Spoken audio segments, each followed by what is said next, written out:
Hello guys, आपका स्वागत है हमारे चैनल जेके स्टडी स्टफ में। आज की वीडियो में बात करने आ रहे हैं डीयू कॉलेज के ऐसे स्टूडेंट्स जो सोल रेगुलर या फिर एनसी वेब से बिलोंग करते हैं और साथ ही साथ वो भी सेकंड सेमेस्टर में, और उनके पास जो कोर्स है वो है बीए पॉलिटिकल साइंस ऑनर्स।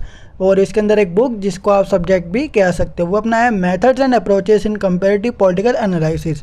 तो इसकी एक मतलब कि यूनिट या फिर ये आप कह सकते हो कि एक इम्पॉर्टेंट क्वेश्चन जो आपके एग्ज़ाम में कई बार रिपीटेड हो चुका है और इस बार भी वो आने के चांसेस है, तो वो है नव संस्थागत उपागम। तो नव संस्थागत उपागम से रिलेटेड जितनी भी इन्फॉर्मेशन होगी वो मैं आपको इस वीडियो में बताऊंगा जो आपके सिलेबस से रिलेटेड है।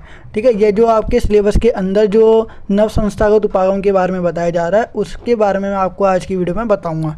तो वीडियो को स्टार्टिंग से अगर एंड तक जरूर देखना। बाकी इससे पहले जो मतलब कि methods and approaches in comparative political analysis का जो सब्जेक्ट है, इससे रिलेटेड मैं कुछ इंपॉर्टेंट क्वेश्चंस जो है उनके आंसर या फिर एक्सप्लेनेशन जो कह सकते हो आप, वो मैं पहले ही बता चुका हूँ। अगर आपने वीडियोस नहीं देखी है तो ऊपर आपको आई बटन दे रखा है, उस पर क्लिक करके आप वीडियो की प्लेलिस्ट को ओपन करके वीडियो को देख सकते हैं। तो गाइस शुरू करते हैं अपनी वीडियो। एंड इस वीडियो में जैसे कि मैंने आपको बताया कि नव संस्थागत उपागम के बारे में हम इस वीडियो में बात करने जा रहे हैं। तो देखो, नव संस्थागत उपागम से पहले जो इससे पहले वाली वीडियो में मैंने आपको बताया था कि संस्थागत उपागम क्या होता है।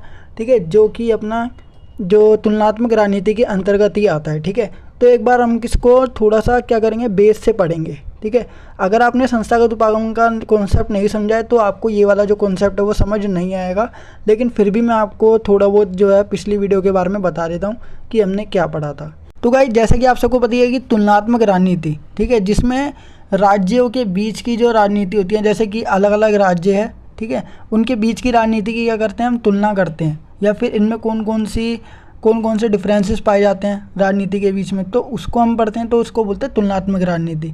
या फिर दो देशों के बीच की, ठीक है, या अलग अलग जो देश होते हैं जैसे कि भारत हो गया, अमेरिका हो गया, इनके बीच की अगर राजनीति का अगर हम अध्ययन करेंगे वो पता लगाते हैं कि कौन कौन से डिफरेंसेस या फिर इक्वलिटी इन दोनों के बीच में पाई जाती है, तो उसको बोलते हैं तुलनात्मक राजनीति। ठीक है, कंपेरेटिव पॉलिटिकल साइंस या पॉलिटिक्स। तो तुलनात्मक राजनीति को दो भागों में बांटा गया, एक होता है परंपरागत उपागम और दूसरा होता है आधुनिक उपागम। ठीक है, तुलनात्मक राजनीति के जो उपागम है उसको दो भागों में बांटा गया। परंपरागत उपागम को हम पारंपरिक उपागम भी कहते हैं या फिर पुराना उपागम भी कहते हैं, और दूसरा अपना आधुनिक उपागम जिसको हम क्या कह सकते हैं, एक तरीके से नया उपागम भी हम इसे कह सकते हैं। अब देखो, उपागम जो होते हैं ना, परंपरागत उपागम के अंदर भी बहुत सारे उपागम आते हैं। ठीक है, जैसे कि मैंने आपको बताया था कि ऐतिहासिक उपागम हो गया, कानूनी उपागम हो गया, संस्थागत उपागम हो गया। बाकी दूसरा जो है अपना आधुनिक उपागम, इसके अंदर कर भी बहुत सारे क्या आते हैं, उपागम आते हैं। तो देखो, पारंपरिक उपागम के बारे में हमने जो पिछली वीडियो थी उसमें जान लिया था। पारंपरिक उपागम जो होता है ना वो पहले आया था, फिर उसके बाद जब पारंपरिक उपागम के अंतर्गत बहुत सारी कमियां निकाली गई, आलोचना की गई इसकी, तो उसके बाद क्या करा गया, एक नया उपागम आ गया। उपागम को अगर हम बेसिक तौर पे जाने तो इसका मतलब होता है नज़रिया या फिर तरीका, या इसका दूसरा नाम है दृष्टिकोण। ठीक है, तो परंपरागत उपागम के अंदर बहुत सारी कमियां निकाली गई और इसकी बुराइयां की गई अलग अलग विचारकों के द्वारा। ठीक है, क्योंकि ये जो था ना परंपरागत उपागम, इसके अंतर्गत केवल सरकारी कार्य से संबंधित या प्रणाली व्यवस्था से संबंधित ही बात या अध्ययन की जाती थी, तो जिसके कारण इसको क्या करा, एक सीमा तक ही लागू किया जाता था, मतलब एक सीमा तक ही रहता था, कार्य करता था परंपरागत उपागम। फिर उसके बाद क्या करा, जब इसमें कुछ कमियां आलोचना की गई इसकी, तो इसके बाद आधुनिक उपागम को लाया गया। मतलब कि जो कमियां परंपरागत उपागम में थी उस कमियों को दूर करने के लिए आधुनिक उपागम बनाया गया था, जो कि दूसरे विश्व युद्ध के बाद सामने आया। ठीक है, अब देखो, आधुनिक उपागम के अंतर्गत ना परंपरागत में क्या था कि संस्थागत उपागम भी आता है। ठीक है, जो केवल ऐसी संस्थाएं होती है जो सरकार से संबंधित कार्य करती है या उनका अध्ययन करती है, जैसे कि संसद हो गया, कार्यपालिका हो गया, न्यायपालिका हो गया। ठीक है, ये कुछ ऐसी संस्थाएं हैं जो सरकार के अंडर में रहकर ही कार्य करती है। जैसे कि संसद का काम क्या होता है, जो भी कानून होगा उसको बनाना। कार्यपालिका क्या करेगी, अगर मेजर तौर पे मैं बताऊं तो यही कार्य करती है संसद, कि वो किसी भी कानून को बनाती है। ठीक है, क्योंकि उसके पास दो सदन है, लोकसभा, राज्यसभा, तो उसके अंतर्गत क्या करती है, वो कोई कानून का निर्माण करती है। फिर उस कानून को लागू करने का काम कार्यपालिका या मंत्रियों के द्वारा या नौकरशाही के द्वारा किया जाता है। फिर उस कानून को जो लागू हो चुका है, पूरे देश में फैल चुका है, या राज्य में फैल चुका है, या फिर क्षेत्रों में फैल चुका है, या फिर किसी ब्लॉक में फैल चुका है, तो उसकी रक्षा करने का कार्य न्यायपालिका को दिया जाता है। तो ये जो है ना परंपरागत उपागम के अंतर्गत आते हैं। ठीक है, संस्थागत उपागम है। फिर इसके बाद अगर हम बात करें, जब इसमें कुछ आलोचना निकाली गई तो आधुनिक उपागम सामने आ गया।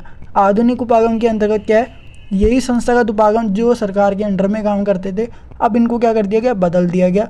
अब इनको नव संस्थागत उपागम बना दिया गया जो कि आधुनिक उपागम के अंतर्गत आते हैं। आई होप आपको इतना समझ आ गया होगा, ये अपना बेस था। तो अब आपको पता लग गया होगा कि नव संस्थागत उपागम कैसे आया था। ठीक है, परंपरागत उपागम के अंदर जो संस्थागत उपागम था वो सही से कार्य नहीं कर रहा था, वो कुछ सीमा तक ही कार्य कर रहा था। ठीक है, या किसी सीमा तक ही वो क्या कर रहा था, अध्ययन कर पा रहा था। तो जिसके कारण आधुनिक उपागम के अंतर्गत नव संस्थागत उपागम को लाया गया जो क्या करता है, उसी कमियों को, आलोचनाओं को क्या करता है, दूर करने में मदद करता है, और वो है आधुनिक उपागम। तो परंपरागत उपागम के बारे में जितना भी कॉन्सेप्ट था वो हमने पिछली वीडियो में जाना, बाकी थोड़ा बहुत मैंने आपको बेस के थ्रू बता दिया इस वीडियो में। और बाकी अगर आप डिटेल में जानना चाहते हो तो प्लेलिस्ट आप चेक कर सकते हो, इस जो सब्जेक्ट की जो प्लेलिस्ट है उसमें। ठीक है, तो दूसरा है आधुनिक उपागम। तो देखो एक बार हम इसको रीड करेंगे जो नोट्स आपकी स्क्रीन पर है। तुलनात्मक रणनीति को दो भागों में बांटा गया है, पहला परंपरागत उपागम और दूसरा आधुनिक उपागम। ठीक है, ये तो हमने पहले भी जान लिया था। परंपरागत उपागम में और आधुनिक उपागम में कई सारे उपागम आते हैं।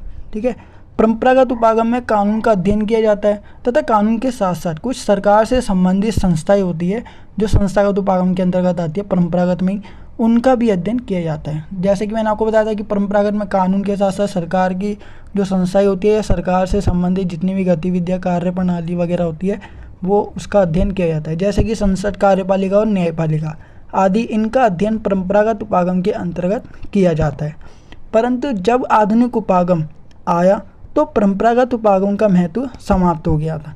दूसरे विश्व युद्ध के बाद जो आधुनिक उपागम का क्या हो गया था, विकास होना शुरू हुआ।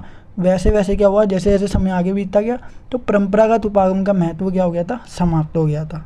फिर इसके बाद आधुनिक उपागम के अंतर्गत नव संस्थागत उपागम को भी शामिल किया गया है। ठीक है, वही संस्थाएं जो परंपरागत में थी उनको थोड़ा सा चेंज कर दिया गया है, उनके कार्यों में थोड़ा सा परिवर्तन कर दिया गया है। इसकी उत्पत्ति संयुक्त राज्य अमेरिका या फिर यूएसए में हुई थी।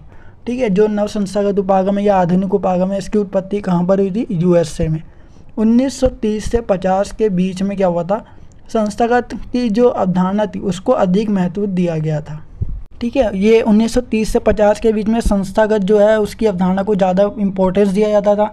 परंतु 1960 के पास क्या हुआ, आसपास संस्थागत के स्थान पर जो कि परंपरावाद के अंतर्गत आते, परंपरागत जो उपागम है उसके अंतर्गत आता था, उस पर के स्थान पर व्यवहारवाद की अवधारणा अधिक महत्वपूर्ण हो गई थी। ठीक है, 1980 में, उसी के 20 साल के बाद, ठीक है, क्या हुआ था कि व्यवहारवाद की संकल्पनाओं को राज्य की राजनीति, आर्थिक विकास के लिए पर्याप्त कारक के रूप में अस्वीकार किया जाने लगा। मतलब इसको एक्सेप्ट नहीं किया गया था। इस जो अवस्था है उसमें संस्थानों और व्यक्ति, ठीक है, हर एक व्यक्ति पर, ठीक है, उन दोनों को राज्य के राजनीति और आर्थिक विकास के लिए ज़रूरी माना जाने लगा। नव संस्थागत या नव संस्थावाद जो है और व्यवहारवाद, ठीक है, संस्थावाद और व्यवहारवाद का क्या होता है, मिश्रित है। मतलब दोनों से मिलकर बना है। नव संस्थावाद किससे मिलकर बना है, व्यवहारवाद और संस्थावाद से मिलकर बना है। इसका अध्ययन राजनीति विज्ञान, समाज विज्ञान और अर्थशास्त्र के क्षेत्र में मुख्य रूप से किया जाता है। देखो नव संस्थावाद में क्या है, सब कुछ इंक्लूड किया गया है, राजनीति विज्ञान हो गया, समाज विज्ञान हो गया और अर्थशास्त्र हो गया। लेकिन जो अपना संस्थावाद था उसके अंदर केवल राजनीति से रिलेटेड या सरकार से रिलेटेड ही बात की जाती थी, या कानून से संबंधित जो है उसका अध्ययन किया जाता था। उसमें आर्थिक, समाज विज्ञान, इन सब का ध्यान नहीं दिया जाता था। नव संस्थावाद में सब पर क्या किया जाता है, ध्यान केंद्रित किया जाता है। नव संस्थागतवाद या नव संस्थावाद, ठीक है, संस्थानों के अध्ययन का एक दृष्टिकोण है, एक तरीका है, जरिया है, जो व्यक्तियों और समूह के व्यवहार पर औपचारिक और अनौपचारिक नियमों के अवरोधक और सक्षम प्रभावों पर ध्यान देता है। मतलब इसमें ना औपचारिक तत्व और अनौपचारिक तत्व या नियम जो होते हैं उन पर सब पर ध्यान दिया जाता है। ठीक है, सरकार से रिलेटेड हो या फिर निजी हो या फिर कोई दबाव समूह हो, उन सब पर ध्यान दिया जाएगा। जो भी संस्थाएं होती है किसके अंतर्गत, नव संस्थागतवाद के अंतर्गत जो है सब पर ध्यान दिया जाता है। औपचारिक हो या अनौपचारिक नियम हो, औपचारिक तत्व हो या फिर अनौपचारिक तत्व हो। नए संस्थागतवाद की उत्पत्ति 1977 में प्रकाशित समाजशास्त्री जॉन मेयर के काम से हुई थी। ठीक है, जॉन मेयर इनमें बहुत ज़्यादा इंपॉर्टेंट है। उन्होंने वैश्वीकरण पर नव संस्थागत परिप्रेक्ष्य के विकास के लिए जाना जाता है। नव संस्थावाद, जिसे नया संस्थागतवाद भी कहा जाता है। संयुक्त राज्य अमेरिका में राजनीति विज्ञान जो है, मतलब कि यूएसए के अंदर जो भी पॉलिटिकल साइंस है और इकोनॉमिक्स हो गया, संगठनात्मक व्यवहार हो गया और समाजशास्त्र के अध्ययन में पद्धतिगत दृष्टिकोण जो ये पता लगाता है कि संस्थागत संरचनाएं, नियम, मानदंड और संस्कृतियाँ विकल्पों को कैसे बाधित या परेशानियाँ पहुँचाती है। ठीक है, ये जो है छोटी सी इन्फॉर्मेशन थी नव संस्थागतवाद या फिर नव संस्थावाद से रिलेटेड। आई होप गाइस आपको ये वीडियो जरूर पसंद आई होगी। अगर आपको ये वीडियो पसंद आई तो वीडियो को लाइक, शेयर, कमेंट करना बिल्कुल ना भूलिए। और साथ ही साथ अगर आप हमारे चैनल पर नए हो तो चैनल को सब्सक्राइब एंड बेल नोटिफिकेशन पर क्लिक करके आप हमारी आने वाली हर वीडियो की नोटिफिकेशन तुरंत प्राप्त कर सकते हैं। सो गाइस मिलते हैं अपने नेक्स्ट वीडियो के साथ। So thanks for watching this video.